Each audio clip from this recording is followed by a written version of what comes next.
नमस्कार, capital TV Uttar Pradesh के खास शो यूपी का दंगल में आपके साथ में फरहाद सिद्दीकी।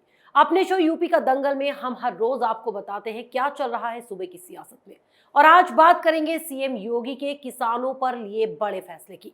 विधानसभा चुनाव से पहले सीएम ने यूपी के किसानों को बड़ी राहत देते हुए गन्ने का एमएसपी बढ़ाने का ऐलान तो कर ही दिया, साथ ही पराली जलाने को लेकर किसानों पर दर्ज हुए सभी केस भी वापस लिए जाएंगे और किसानों को पुराने बिजली के बिल ना भरने पर ना तो ब्याज देना होगा और ना ही उनका कनेक्शन काटा जाएगा। वहीं सीएम ने साफ कर दिया है कि गन्ने के नए सत्र से पहले ही किसानों का पिछला सारा भुगतान किया जाएगा।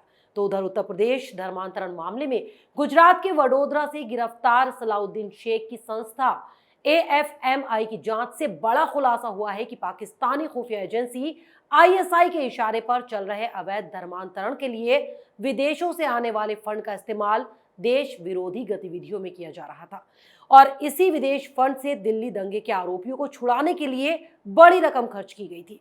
और इसी पर बात करने के लिए आज हमारे साथ स्टूडियो में मौजूद हैं कैपिटल टीवी के editor in chief doctor Manish Kumar. Doctor साहब, बहुत बहुत स्वागत है आपका। धन्यवाद। डॉक्टर साहब, सबसे पहले बात करेंगे मुख्यमंत्री योगी आदित्यनाथ की। चुनाव से पहले इतना बड़ा तोहफा किसानों के लिए क्या माना जाए, कितनी बड़ी राहत पहुंचाएगा किसानों को? देखिए, ये जो दो खबरें आपने ली, ये भारतीय जनता पार्टी चुनाव से पहले इन सारे मुद्दों को बाकायदा, जिसको कह सकते हैं ना कि पकाना, वो पकाई जा रही है बिरयानी। और चुनाव से ठीक पहले ये सारे विपक्षियों के मुंह के ऊपर जो है ना वो फेंक दिया जाएगा। इनको समझ में नहीं आएगा कि भाई क्या हो गया। ये सारे जो सर्वे और सारी जो कवायद जो चल रही है वो सब धरी की धरी रह जाएगी। आज क्या हुआ, ये जो फैसला है, एक फैसला सारा ये जो किसान आंदोलन और वेस्टर्न यूपी का जो पूरा मसला है एक बार में खत्म। भाई गन्ना किसानों को क्या चाहिए? एमएसपी बढ़ गई, 290 रुपये प्रति क्विंटल कर दिया गया। आपने ये भी कह दिया कि भाई 20 तारीख से मिलें खुल जाएंगी, जो बची खुची होंगी वो 25 तारीख से वो खुल जाएंगे। जो पैसा है सब दे दिया जाएगा। किसानों के घर में पैसा आ गया, उनके बैंक अकाउंट में पैसे आ गए, वो खुश। कहाँ जाएंगे ये ब्लैकमेलर, ये टिकैत कहाँ जाएंगे?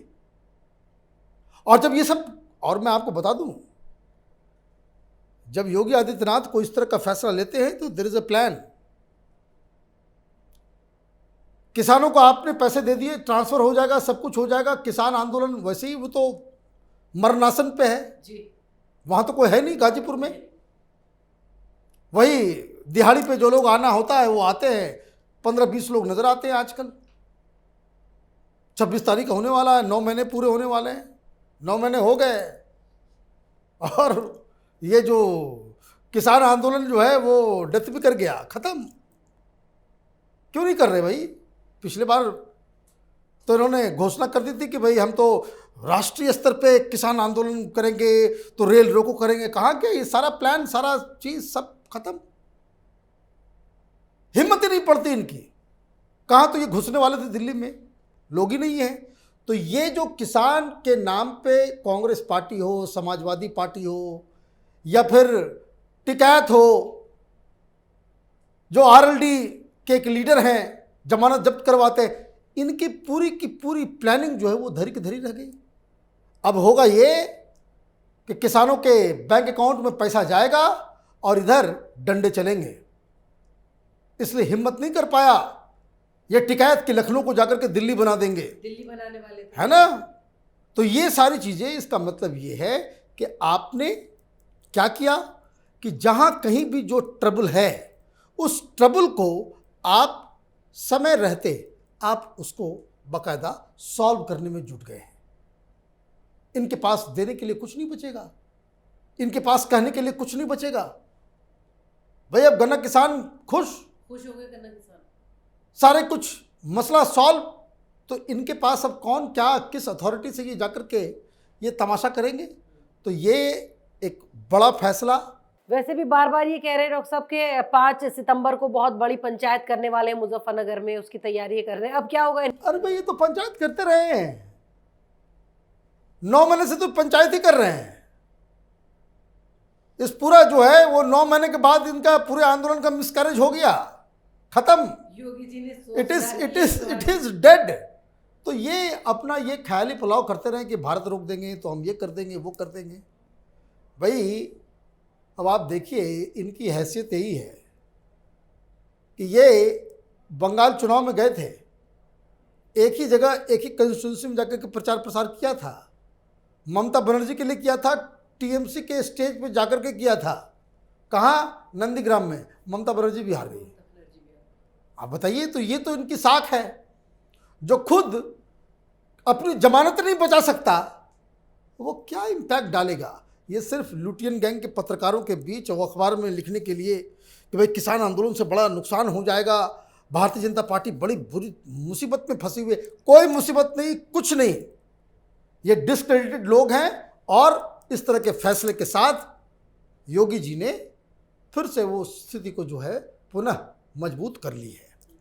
डॉक्टर साहब, इसके अलावा अगर धर्मांतरण की बात करें तो एक के बाद एक खुलासे हो रहे हैं। अब जो नया खुलासा हुआ है, सीधे तौर पर फिर वही बात आई सामने के आईएसआई के कहने पर देश में ये साजिश चलाई जा रही थी भारत में। और अगर बात करें शाहीन बाग प्रोटेस्ट की तो उसमें भी बड़ा पैसा खर्च किया गया। देखिए, धर्मांतरण एक बड़ा मुद्दा बनेगा। मैं बार बार कह रहा हूं, मैं पिछले 2 महीने से कह रहा हूं, जब से ये उमर गौतम पकड़ा गया तब से मैं कह रहा हूं। और 500 लोगों की टीम वो यूपी के हर डिस्ट्रिक्ट्स में किस किस जिले में कितने कितने लोगों का धर्मांतरण हुआ है उसका पूरा हिसाब किताब लेखा जोखा लगाया जा रहा है।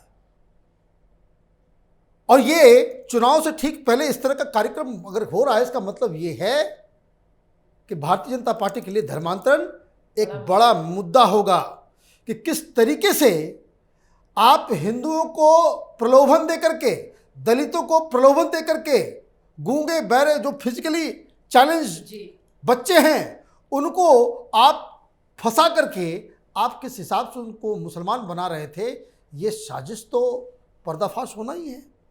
अब इसके लिए अगर चुनाव की दृष्टि से अगर देखें तो भारतीय जनता पार्टी के लिए तो सोने में सुहागा है। ये बैठे बिठाए मुद्दा मिला, मुद्दा तो पहले इन लोगों ने दे दिया।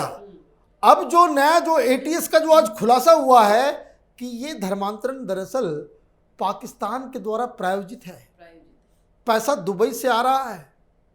अब तक पिछले 5 साल में ये उमर गौतम और उसका जो संगठन है उसको 27 करोड़ 94 लाख रुपए आए हैं। सबसे ज्यादा पैसा दुबई से आया है। दुबई में इसका रिश्तेदार है कोई? भाई कौन भेज रहा है, क्यों भेज रहा है? अब मालूम चल रहा है एटीएस ये कह रही है कि धर्मांतरण तो एक बहाना था, ये फर्जी बिल तैयार कर रहा है कि दवाई के लिए तो स्कूल के लिए तो मस्जिद बनाने के लिए, और पैसा हवाला के जरिए ये देश विरोधी कार्यक्रम में लगाता था। अब शाहीन बाग में फंडिंग कर रहा है। शाहीन बाग के बाद जो दिल्ली में जो दंगे जो हुए उसमें वकीलों को पैसा दिया जा रहा है, बहुत सारे पत्रकारों को भी दिया होगा, ऐसा नहीं है। ये समझ लीजिए ये सेकुलरिज्म का माला जपने वाले ये दलाल किस्म के पत्रकार हैं जो खुद को न्यूट्रल, सरकार से सवाल पूछने वाला बताते हैं। ये सब तो इनके तो चेहरे काले हो ही रहे हैं। ये पूरा का पूरा गैंग तो वो पकड़ा ही गया है ऑलरेडी। जो है वो न्यूज़ क्लिक और पता नहीं उसके ऊपर जो जांच जो बिछी हुई है, जो छापेमारी हुई है, उससे तो विदेशी फंडिंग का पूरा एक्सपोजर हो ही गया।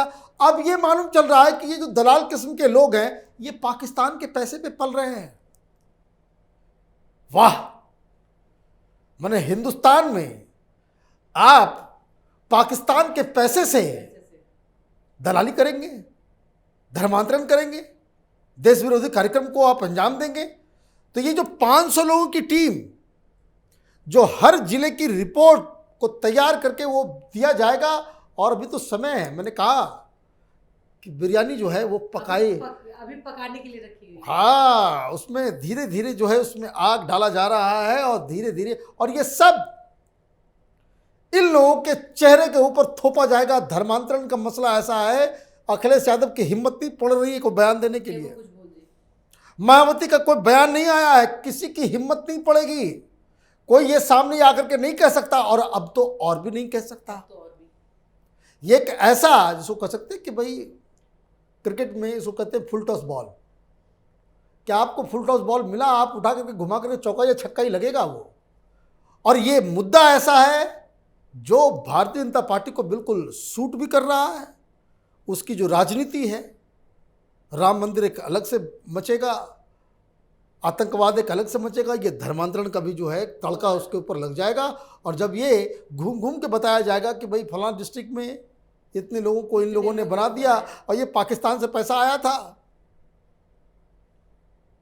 और मैं आपको बता दूं, कई सारे लोग उसमें ये निकलेंगे कि जिनका रिश्ता समाजवादी पार्टी और कांग्रेस पार्टी से निकल आएगा।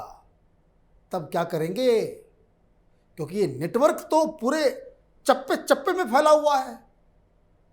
ये 27 करोड़ रुपए माना 28 करोड़ रुपए जो 5 साल में उसका जो बंदर बांट हुआ है, तो सबका तो हिसाब निकलेगा। अब इसमें कोई समाजवादी पार्टी, बसपा, कांग्रेस, इस तरह के लोग, लोकल लीडर अगर पकड़े जाएंगे, तब ये समझिए कि ये तो जब चुनाव नज़दीक आएगा तो उन लोगों का क्या होगा? तब तो योगी जी तो जैसे आखिरी ओवर में 2020 मैच में चौका छक्का लगता है, तो वही चौका छक्का लगेगा। तो बैड न्यूज़ फॉर अपोजिशन। और भारतीय जनता पार्टी ने मुद्दों को बहुत कायदे से चूज किया है और धीरे धीरे उसके ऊपर ये लोग काम कर रहे हैं। तो इसका जवाब समाजवादी पार्टी को ढूंढना पड़ेगा। अपने प्रवक्ताओं को जो हरा हरा कुर्ता पहन करके टीवी पे आकर के ये जो भाषण देने लग जाते हैं, इन लोगों को भी समझाना होगा कि बहुत ज़्यादा आप लोगों की वजह से ये मसला पोलराइज्ड कर गया, तो भारतीय जनता पार्टी की सीटें बढ़ जाएंगी और इन लोगों की सीटें और कम हो जाएंगी। डॉक्टर साहब चलिए, बहुत बहुत शुक्रिया हमारे साथ कार्यक्रम में। धन्यवाद। तो सीएम योगी की किसानों के लिए बड़ी सौगात, अब गन्ने पर बढ़ेगा एमएसपी, जल्द होगा किसानों का बकाया भुगतान। तो पुराने बिजली के बिल पर भी नहीं देना होगा ब्याज। तो वहीं धर्मांतरण मामले में एक के बाद एक कई बड़े खुलासे हो रहे हैं। अब जांच में तो ये सामने आ ही गया है कि सीए के विरोध में देश भर में हिंसा भड़काने और दिल्ली के शाहीन बाग में हुए प्रदर्शन में भीड़ जुटाने के लिए ये रुपए खर्च किए गए। तो दंगे में आगजनी और तोड़फोड़ के बाद गिरफ्तार आरोपियों को छुड़ाने का पूरा खर्च भी इसी पैसे से उठाया गया। वैसे इन रुपयों का इस्तेमाल और कहां-कहां किया गया, इसकी फिलहाल जांच की जा रही है। तो अगर आपको हमारे प्रोग्राम पसंद आया तो इसे लाइक करें, शेयर करें और उत्तर प्रदेश चुनाव से जुड़ी हर खबर को जानने के लिए कैपिटल टीवी के साथ साथ कैपिटल टीवी उत्तर प्रदेश को सब्सक्राइब करना ना भूलें।